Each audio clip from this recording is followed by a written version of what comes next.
إن الحمد لله نحمده ونستعينه ونستغفره ونعوذ بالله من شرور أنفسنا ومن سيئات أعمالنا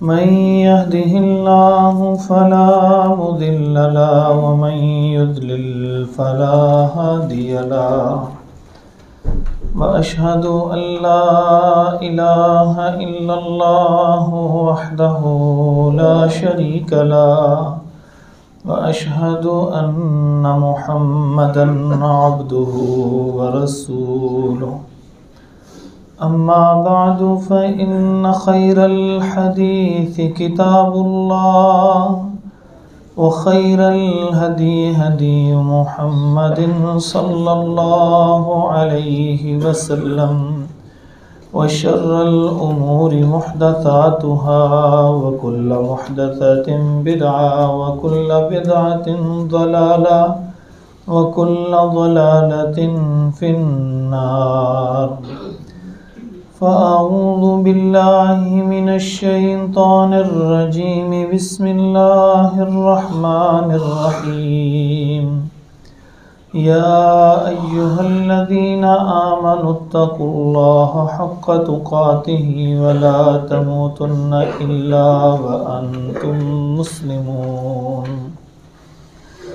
يا أيها الناس اتقوا ربكم الذي خلقكم من نفس واحدة وخلق منها زوجها وبث منهما رجالا كثيرا ونساء واتقوا الله الذي تساءلون به والأرحام إن الله كان عليكم رقيبا يا أيها الذين آمنوا اتقوا الله وقولوا قولا سديدا يصلح لكم أعمالكم ويغفر لكم ذنوبكم ومن يطع الله ورسوله فقد فاز فوزا عظيما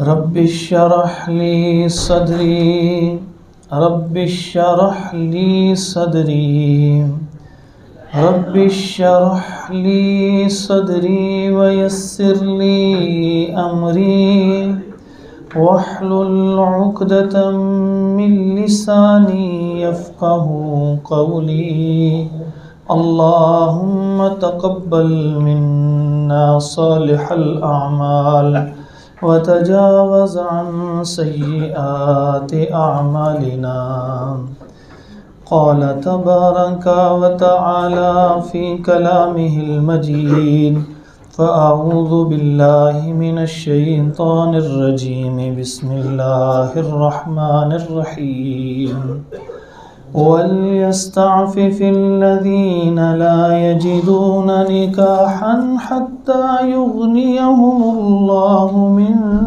فضله والذين يبتغون الكتاب مما ملكت أيمانكم فكاتبوهم إن علمتم فيهم خيرا وآتوهم مما لله الذي آتاكم ولا تكرهوا فتياتكم على البغاء إن أردنا تحصنا لتبتغوا عرض الحياة الدنيا ومن يكرههن فإن الله من بعد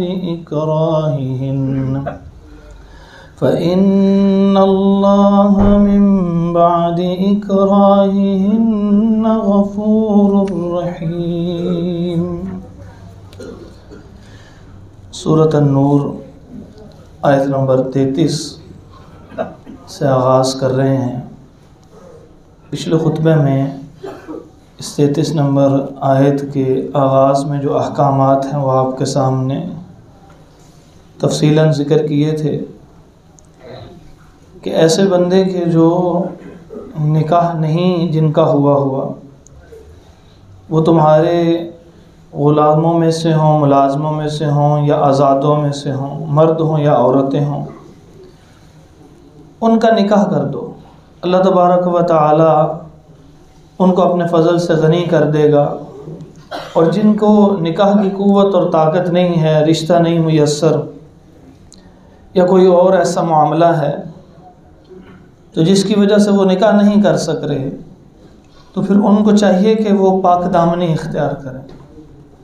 ایسا نہ ہو کہ نکاح میں تاخیر ہونے کی وجہ سے وہ کسی ایسے غلط کام میں ملوث ہو جائیں کہ اللہ کے حضور جب وہ کھڑے ہوں تو پھر وہ شرمندہ ہو جائیں، پھر اس کو جواب دینے کے قابل نہ ہوں۔ اس لیے فرمایا وَلْيَسْتَعْفِفْ، ان کو چاہیے کہ پاک دامنی اختیار کریں۔ اور میں نے اس کے اندر آپ سے ذکر کیا تھا کہ ہمارے معاشرے کے اندر جو خرابیاں واقع ہو رہی ہیں، بالخصوص نوجوان طبقے میں، وہ خرابیوں سے کیسے بچا جا سکتا ہے، اس کے بارے میں آپ سے 6-7 شریعت کی دی ہوئی رہنمائی میں سے آپ کے سامنے نکات ذکر کیے تھے۔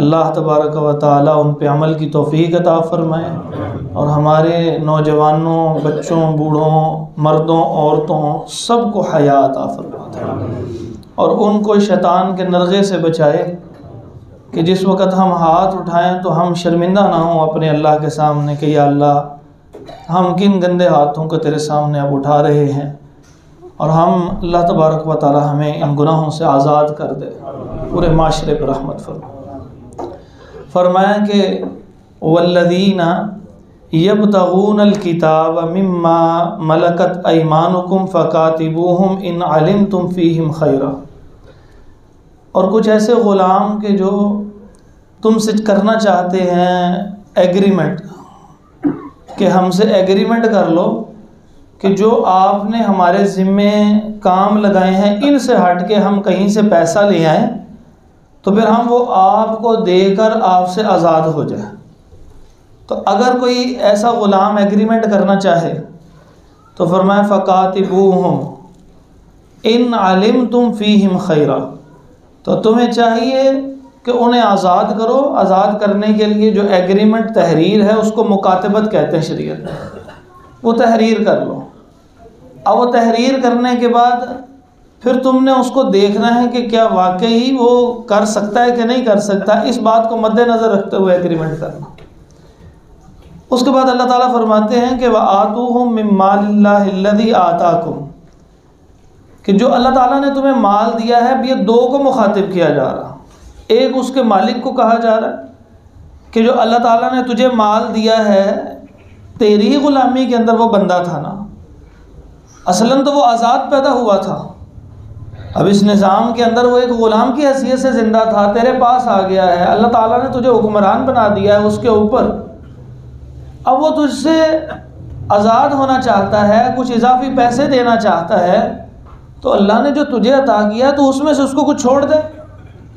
اور ساتھ دوسری پورے معاشرے کو بھی حکم دیا جا رہا ہے کہ کسی نہ کسی طرح پیسے اکٹھے کرو اور اس کو دو تاکہ یہ اپنے مالک کو دے اور یہ آزاد زندگی بسر کر سکے۔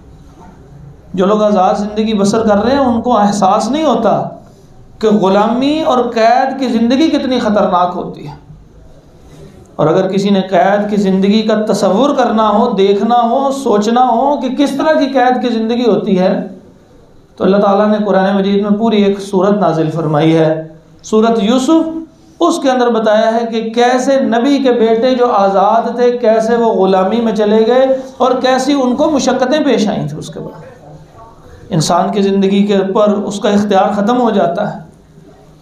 کوئی بندہ کسی کے پاس ملازم ہے، یہ تھوڑی جز وقتی ملازمت ہے، ملازم کہتے ہیں جس کے اوپر کوئی کام لازم کر دیا گیا ہے، وہ کام اس پہ لازم ہے، اس کے عوض اس کو کچھ پیسے ملتے ہیں، اس لیے اس بندے کو ملازم کہتے ہیں۔ یہ تھوڑی دیر کے لیے کسی کی ملازمت انسان جو کرتے ہیں ان کو معلوم ہے کہ کتنی مشقت والا کام، وہ اپنی مرضی سے اٹھ بیٹھ نہیں سکتے، اپنی مرضی سے نہ آ سکتے ہیں نہ جا سکتے ہیں، اس کو مالک کی بات ماننی ہے۔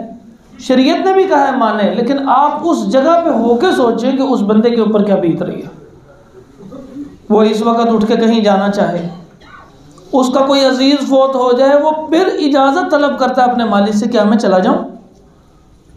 تو ایک آزاد بندہ ہے، اور جو خود دکان کا مالک ہے، خود فیکٹری کا مالک ہے، خود ہماری اولاد ہی ہو کیوں نہ ہو، وہ کوئی ایسا معاملہ پیش آ جائے، وہ بطور ادب تو کسی سے پوچھ سکتے ہیں، لیکن فی الحقیقت وہ آزاد ہیں۔ لیکن وہ جو کسی دکان پہ ملازم ہے، کسی فیکٹری میں ملازم ہے، کہیں بھی کوئی ملازم ہے، وہ اپنے مالک سے پہلے پوچھتا ہے، میرا فلاں رشتہ دار کوئی بیمار ہے، وہ فلاں رشتہ دار جو ہے اس کا انتقال ہو گیا ہے، مجھے گھر کے اندر یہ کوئی معاملہ پیش آ گیا، کیا میں چھٹی کر سکتا ہوں، کیا میں اس وقت چلا جاؤں؟ اور اگر آگے سے وہ انکار کر دے تو یا اختلاف اتنا بڑھ جاتا ہے کہ حیا ختم ہو جاتی ہے، وہ جاب بھی ختم ہو جاتی ہے، پھر وہ آزاد ہوتا ہے کہیں۔ تو یہ جز وقتی ملازمت اتنی خوفناک ہوتی ہے، اور جو شب و روز کا ملازم ہو جس کو غلام کہا جاتا ہے، اس کے دل کے اوپر کیا بیتتی ہوگی۔ اب شریعت اسلام نے مکمل طور پر اس غلامی کے نظام کو ختم نہیں کیا، لیکن منیمائز کر دیا۔ سوال یہ پیدا ہوتا ہے کہ اس پورے سسٹم آف سلیوری کو، اس پورے غلامی کے تصور کو اسلام کیوں لے کے چل رہا ہے؟ اللہ تعالیٰ فرماتے کوئی کسی کا غلام نہیں ہے۔ اللہ تبارک و تعالیٰ فرما دیتے کہ آج کے بعد غلامی ساری ختم ہے۔ جیسے شراب ختم ہوئی تھی تو یہ بھی ختم ہو سکتا تھا، جیسے جوا ختم ہوا تھا تو یہ بھی ہو سکتا تھا، سود حرام تھا تو یہ بھی ہو سکتا تھا۔ اللہ تبارک و تعالیٰ نے اس کو کیوں ختم اس انداز سے نہیں کیا؟ قرآن مجید کے کئی احکامات ہیں جس کے اندر اگر یہ غلطی کرو گے تو تمہیں ایک غلام آزاد کرنا پڑے گا، یہ غلطی کرو گے تو ایک غلام آزاد کرنا پڑے گا، یوں کرو گے تو غلام آزاد کرنا پڑے گا۔ کیوں اس انداز سے منیمائز کیا، کیوں اس سزا سے کم کیا ہے، لیکن مکمل طور پہ ختم کیوں نہیں کیا؟ اس کی وجوہات ہیں۔ سب سے پہلے تو یہ دیکھیے کہ اسلام اس کو اصلاً ناپسند کرتا ہے، اسی وجہ سے تو چھوٹی چھوٹی بات کے اوپر اللہ تبارک و تعالیٰ کی طرف سے حکم نازل ہو جاتا ہے کہ غلام آزاد کرو۔ وہ ایک عورت تھی خولہ رضی اللہ تعالیٰ عنہ، وہ آئیں اللہ کے نبی علیہ السلام کے پاس آ کے بحث و تکرار کرنے لگ پڑے، کہنے لگی میرے خامد نے مجھے جو ہے وہ ماں کہہ دیا ہے، اب میں کیا کروں؟ تو نبی علیہ السلام خاموش ہیں۔ کچھ دیر کی بحث و تکرار کے بعد اللہ تبارک و تعالیٰ نے احکامات نازل فرما دیے، اور اس میں حکم کیا نازل فرمایا کہ اگر کوئی شخص اپنی بیوی کو ماں کہہ دیتا ہے تو وہ حقیقت میں ماں نہیں بن جاتی۔ یہ کنایا ایسا نہیں ہے کہ جس کی ادائیگی کے ساتھ طلاق واقع ہوگی۔ ایک وہ کنایا ہوتا ہے جب بندہ کسی کو کہتا ہے، بیوی کو کہتا ہے تم آزاد ہو، تو اگر اس کی نیت آزاد کرنے کی ہو تو وہ آزاد یعنی طلاق ہو جائے گی، اور اگر کوئی اس کو کہے میرا تمہارا کوئی تعلق نہیں ہے تو تب بھی اگر اس کی نیت طلاق کی ہوگی تو وہ طلاق واقع ہوگی۔ لیکن یہ لفظ جو ہے انت علیہ کظہر امی، بیوی کو یہ کہہ دینا کہ تو مجھ پہ میری ماں کی طرح ہے، اس کے کہنے سے وہ طلاق نہیں ہوتی، نیت ہو یا طلاق نہیں ہوتی۔ اس کے لیے یا معروف کنایا لفظ نیت کے ساتھ یا واضح لفاظ کے ساتھ جو ہے وہ اس کو علیحدہ کرنا پڑے گا۔ نبی مکرم صلی اللہ علیہ وسلم خاموش ہیں، ابھی حکم کوئی نازل نہیں ہوا تھا اس کے بارے میں۔ عورت بحث پر بحث کرتی چلی جا رہی ہے۔ سیدہ عائشہ رضی اللہ تعالیٰ عنہ فرماتی ہیں کہ میرے پاس بیٹھی ہی نہیں، لیکن مجھے پتہ نہیں لگ رہا تھا بات کیا کر رہی ہیں۔ اللہ نے ساتوں آسمانوں سے بلند وہاں سے اس کی بات کو سن لیا، اور میں قد سمع اللہ قول التی تجادلک فی زوجہا وتشتکی الی اللہ، یہ آپ سے گفتگو کر رہی ہے، بحث و تکرار کر رہی ہے۔ بحث و تکرار کو مجادلہ کہتے ہیں، اسی لیے اس سورت کا نام سورت المجادلہ ہے۔ کہ آپ ان کو بتا دیں کہ اگر کوئی ایسا معاملہ پیش آ جاتا ہے تو ایک غلام آزاد کرے، یعنی اسلام کی چاہت ہے کہ غلام آزاد ہو، سب سے پہلی بات بتائی جائے۔ اسی طرح 7واں پارہ ہے، اللہ تبارک و تعالیٰ ارشاد فرماتے ہیں کہ ایسے بندے کہ جو اپنی زبانوں سے بے تحاشا قسمیں کھا لیتے، انہیں پتہ ہی نہیں لگتا، تقیہ کلام بنا ہوا ہے، اللہ دی قسمیں میں کام کیتا، اللہ دی قسمیں میں گیا، اللہ دی قسمیں میں کھادا، اللہ دی قسمیں میں پیتا، یہ ساری باتیں زبان پہ بے دریغ آتی ہے، اور یہ خصوصاً عرب معاشرے میں بہت عام تھا۔ ہر ایک لمحے کے بعد واللہ واللہ واللہ کہی جاتے ہیں وہ لوگ۔ تو ایسے افراد کے لیے اللہ تعالیٰ نے حکم نازل فرما دیا، لا یؤاخذکم اللہ باللغو فی ایمانکم، یہ جو تقیہ کلام ہو جاتا ہے نا، جس کو پتہ بھی نہیں لگتا میری زبان سے کیا نکل گیا ہے، تو اس کے اوپر اللہ تعالیٰ پکڑ بھی نہیں کرے گا، پکڑ نہیں کرے گا۔ اصلاح کرنے کی کوشش کرتا رہے بندہ، لیکن جب تک ایسا معاملہ رہے گا اس کی پکڑ نہیں ہوگی۔ پھر فرمایا کہ وَلَٰكِن يُؤَاخِذُكُم بِمَا عَقَّدتُّمُ الْأَيْمَانَ، کہ اگر تم پورے دل سے قسم کھاؤ گے نا کسی چیز کے اوپر، پھر تمہیں اس کو پورا کرنا ہے، اور اگر تم نے وہ قسم توڑ دی پھر اس کے اندر بھی فرمایا کہ تم اس طرح کرو گے کہ یا تو تم 10 مسکینوں کو کھانا کھلاؤ یا ان کے سوٹ لے کے دو، یہ نہیں تو پھر ایک غلام آزاد کرو، یہ نہیں تو پھر تم 3 روزے رکھو. یعنی اس کے اندر بھی ایک غلام آزاد کرنے کی بات کرتی ہے. اگر کہیں کوئی ایسا معاملہ پیش آیا، اسلام کہتا ہے غلام آزاد ہو، غلام آزاد ہو، غلامی کو کم کیا چلا جائے. اسی طرح اگر کوئی شخص ایسا ہے جو کسی سے غلطی سے کسی کو قتل کر بیٹھتا ہے، غلطی سے ہو گیا، وہ گن صاف کر رہا ہے، اچانک گولی چل گئی، اس کی تو نیت ہی نہیں تھی ہے، راہ چلتے ہوئے اپنی بالکل صحیح سپیڈ پہ آ رہا ہے، کوئی اچانک بچہ سامنے آ گیا، اللہ نہ کرے کوئی ایسا حادثہ پیش آ جائے، تو اس کے بدلے میں اس کو قتل نہیں کیا جائے گا، دیت دی جائے گی. اور کچھ ایسی صورت ہے جس کے اندر سے فتحریر رقبہ، ایک غلام کو آزاد. یعنی بار بار شریعت کہہ رہی ہے کہ غلام آزاد، غلام آزاد، غلام آزاد، کیونکہ انسان آزاد پیدا ہوا ہے، انسان اپنی مرضی کرنا چاہتا ہے. یہ کیا ہوا تھوڑی تھوڑی دیر بعد اس سے پوچھے میں سو جاؤں کہ نہ سو جاؤں، اور کوئی کام ہے کہ نہیں ہے، اب میں یہ کام کروں، کتنے بجے یہ سب چیزیں اسلام کے دیے ہوئے نظام میں اس کی گنجائش نہیں ہے. لیکن چونکہ انسان ان چیزوں کے عادی ہیں، لیکن اللہ تبارک و تعالیٰ نے اس کو مکمل طور پہ ختم نہیں کیا. اسی لیے کہتے ہیں کہ گھر میں بیوی سے وہ رویہ اختیار نہ کرو جو غلاموں کے ساتھ ہوتا ہے.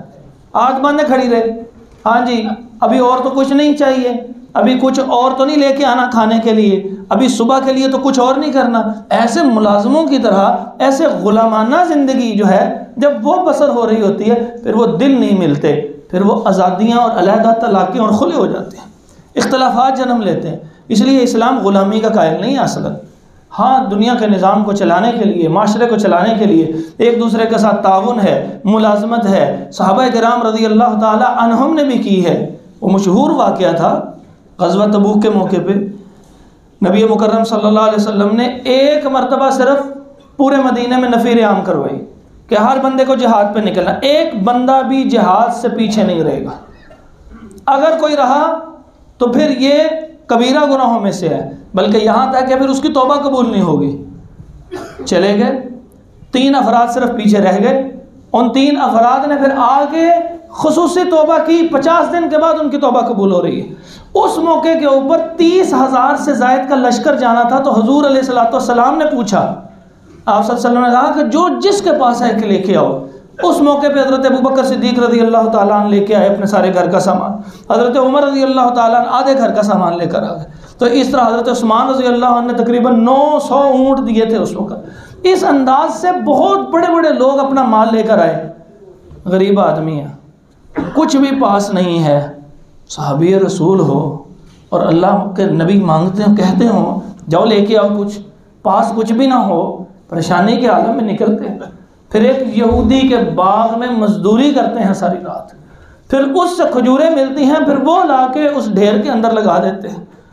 مزدوری کی ہے، اسلام نے اس کی اجازت دی ہے. میں یہ اس لیے بیان کر رہا ہوں، اسلام غلامی کو ناپسند کرتا ہے، لیکن یہ تعاون، یہ مزدوری، یہ ملازمت اس کی جائز ہے. اسلام اس کی حمایت کرتا ہے کیونکہ اس کے بغیر یہ نظام دنیا نہیں چل سکتا.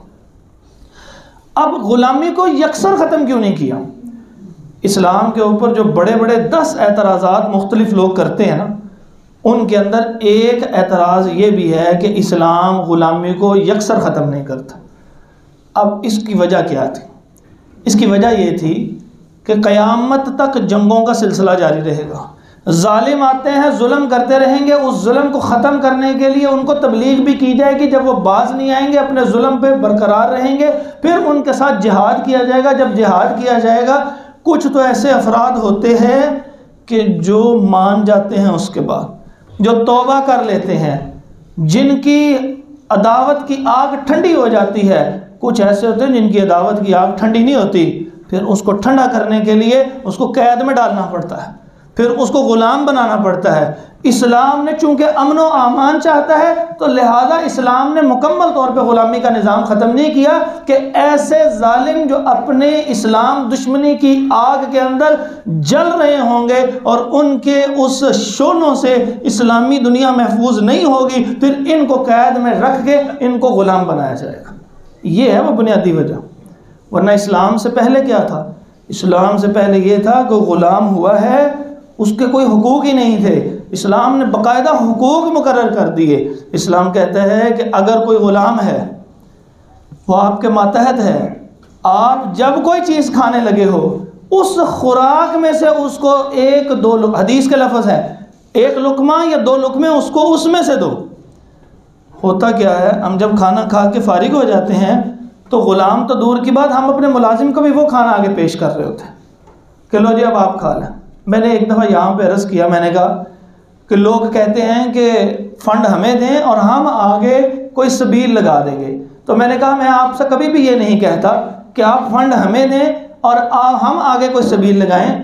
اگر آپ فنڈ دیں گے تو ایک سبیل لگے گی اس جگہ سے، اور اگر آپ اپنے گھروں سے روزانہ کھانا پکا کے ہفتے میں 2 یا 3 دفعہ 1 یا 2 بندوں کا کھانا، یہاں 800-900 بندہ جو سن رہا ہے، اگر اپنے گھروں سے ہر ہفتے 2 دفعہ صرف لے آئے تو 1500 لوگوں کا ہر ہفتے پیٹ بھرے گا، آپ کے لیے کوئی اضافی نہیں کرنا پڑے گا۔ پھر آپ کی دیکھا دیکھی آپ کے خاندان میں یہ روشن چراغ جلیں گے، آپ اس کا سبب بنیں گے۔ دنیا سے رخصت ہونے کے بعد بھی ہو سکتا ہے کوئی صالحین ایسے پیدا ہو جائے، اللہ تعالیٰ آپ کے اس نیک عمل کی وجہ سے آپ کی نسلوں میں کر۔ تو اس کا کیا مطلب ہے کہ جب انسان جو ہے وہ کام کرتا ہے تو اس کو کروانا چاہیے اس سے کام، کیونکہ جب وہ کام کرتا جاتا ہے تو پھر وہ کام کرنے کی وجہ سے اس کے اندر نیکی کا جذبہ پیدا ہوتا ہے۔ نبی مکرم صلی اللہ علیہ وسلم نے جو غلام رکھے تھے، وہ غلاموں کو آپ صلی اللہ علیہ وسلم خود اپنے ہاتھ سے کھانا کھلاتے تھے۔ میں نے کہا اس انداز سے کھانا کسی کو پیش کیجیے گا۔ ایک دوست میرے پاس اس کے بعد آئے اگلے جمعے، کہنے لگے مجھ سے تو کبھی کسی نے اس طرح، میں نے جب کسی کو کھانا پیش کیا ہے تو وہ تو کھانا نہیں کھاتے۔ میں نے کہا میں آپ کے سامنے ہوں، میں نے آج تک کسی بندے کو کوئی چیز دی ہو اور اس نے آج تک مجھے انکار نہیں کیا۔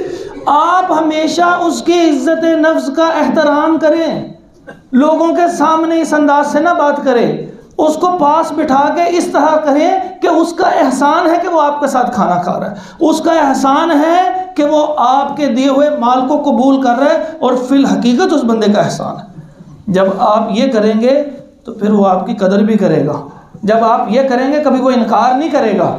جب آپ اس کو اس طرح پھینکیں گے، جب لوگوں کے سامنے اس کو ذلیل کریں گے تو پھر کیا ہوگا؟ پھر وہ کہے گا میری عزت کافی ہے، میں بھوکا رہ لوں گا۔ تو اسلام یہ کہتا ہے جو تم خود کھا رہے ہو اپنے غلام کو اس میں سے 1 یا 2 لقمے دو۔ رسول اللہ صلی اللہ علیہ وسلم فرمایا اس نے دھواں کھایا ہے پہلے اس خوراک کو بنانے میں۔ تو جس نے دھواں کھایا ہے تو ایک وہ بندہ ہے جو آپ کے لیے کھانا لے کے آتا ہے کسی جگہ سے جا کے، وہ اچھا سا کھانا ہم کھا رہے ہوں، ملازم یہیں پہ بیٹھا رہتا ہے بیچارہ، اس کے گھر تو وہ نہیں پکا، اس کو ساتھ شریک کر لیجئے، وہ آپ کے ساتھ محبت اختیار کرے گا۔ اسلام نے اس لیے یہ ایسے حقوق متعین کر دیے ہیں۔ تو اسلام یہ کہتا ہے کہ پوری طرح اس کو ختم نہیں کیا۔ اب یہاں پہ ایک سوال یہ ابھرتا ہے کہ اگر یہ مرد ہیں تو عورتوں کے ساتھ ایسا سلوک کیوں ہوئے؟ عورتوں کو تو ان کی جگہ پہ واپس رہنے دیا جائے۔ عورتوں کو اس لیے نہیں، عورتوں کو بھی چینلائز کر دیا، ان کے حقوق مقرر کر دیے۔ پہلے جنگ کے اندر کوئی عورت اس طرح جنگی جرائم میں ملوث پائی جاتی تھی اور آ جاتی تھی اور اس کو غلام اور لونڈی بنا لیا جاتا تھا، پھر وہ اپنی گزر اوقات کے لیے جسم فروشی پہ مجبور ہو جاتی تھی۔ اسلام نے کہا ایسے نہیں ہے۔ یہ آپ نے جگہ جگہ غلام کے لیے لفظ سنا ہوگا، مما ملکت ایمانکم، یہ الفاظ ہیں۔ اس کا ترجمہ اصل کیا ہے؟ اس کا اصل ترجمہ غلام نہیں ہے، اس کا اصل ترجمہ ہے جس کے تمہارے دائیں ہاتھ مالک ہوئے۔ وہ جو ریاست کا امیر ہوتا تھا نا، وہ ایسے ہاتھ کو پکڑتا تھا اور کسی مجاہد کا ایسے ہاتھ پکڑتا تھا، اس کو کہتا تھا یہ پکڑ لو، اب تم اس کے ذمہ دار ہو، اور جو ذمہ دار ہوتا ہے وہ اس کو وہی کھلائے، وہی پہنائے اور وہی اس کے سارے حقوق کا خیال رکھے۔ ایسا نہ ہو کہ یہ اب جسم فروشی پر مجبور ہو جائے، اب یہ کہیں ظلم و ستم پہ مجبور ہو جائے۔ تو اسلام نے حقوق متعین کیے ہیں۔ تو جس وقت اسلام نے اس کو مکمل ختم نہیں کیا، اس کا سبب یہ ہے، میں دہرا کے بات آگے چلاتا ہوں، کہ یہ جو اعتراض کیا جاتا ہے 10 بڑے اسلام پہ ہونے والے اعتراضات میں، کہ اسلام غلامی کا اس طرح کے غلاموں کا کیوں قائل ہے؟ اس لیے کہ جو لوگ اسلام دشمنی کی آگ میں جل رہے ہوتے ہیں اور وہ ٹھیک نہیں ہوتے، پھر اسلام ان کو غلام بناتا ہے، ورنہ اسلام غلام نہیں بناتا۔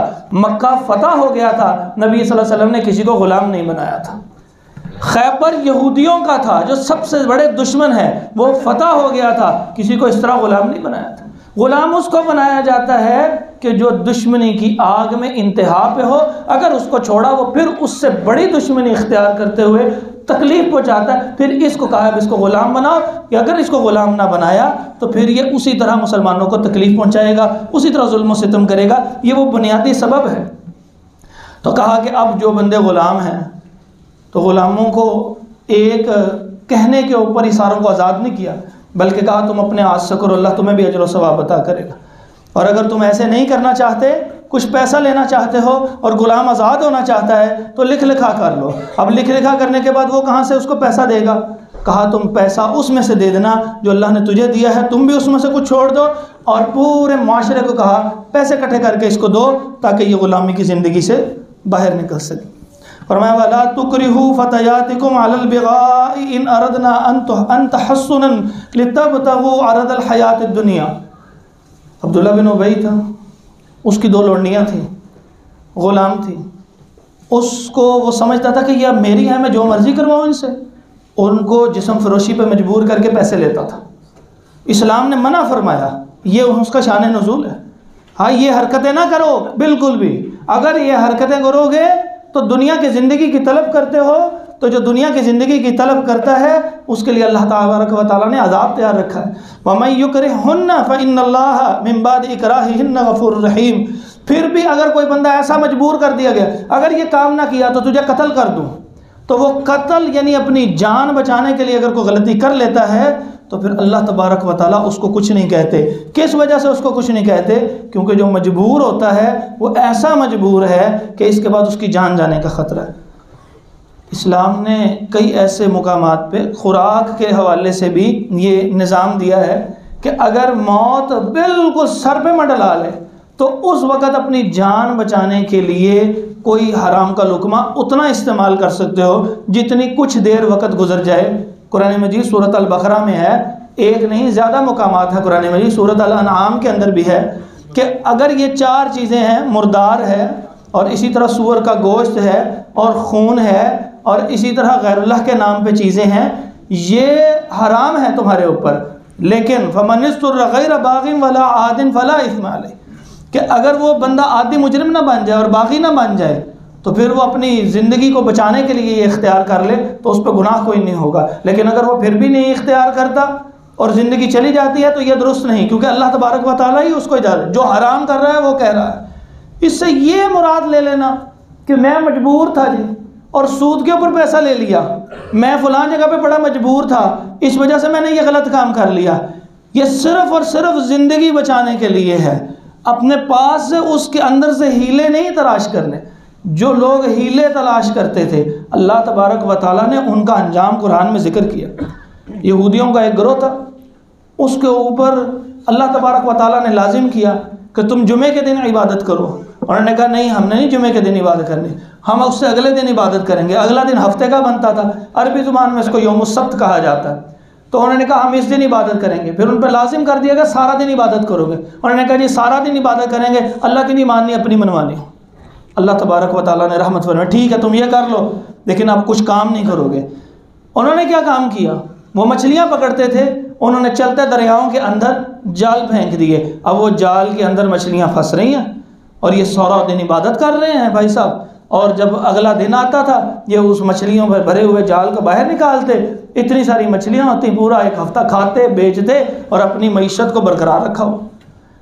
کچھ عرصہ ان کو سمجھایا کہ یہ کام نہیں کرنا کیونکہ اس کے اندر تجارت چل رہی ہے اور ذکر تم کر رہے ہو، 2 کام ہوتے ہیں، تجارت بھی روکنی پڑے گی اور اس کو آٹو جنریٹ کر کے بھی نہیں آ سکتے، تجارت بھی روکنی پڑے گی اور ساتھ ہی تمہیں اللہ کا ذکر بھی کرنا پڑے گا۔ تم اللہ کا ذکر تو کرتے ہو، تجارت نہیں روک رہے کیونکہ تجارت چلتی جا رہی ہے، تو اس وجہ سے تمہارا کام وہ نہیں مانے۔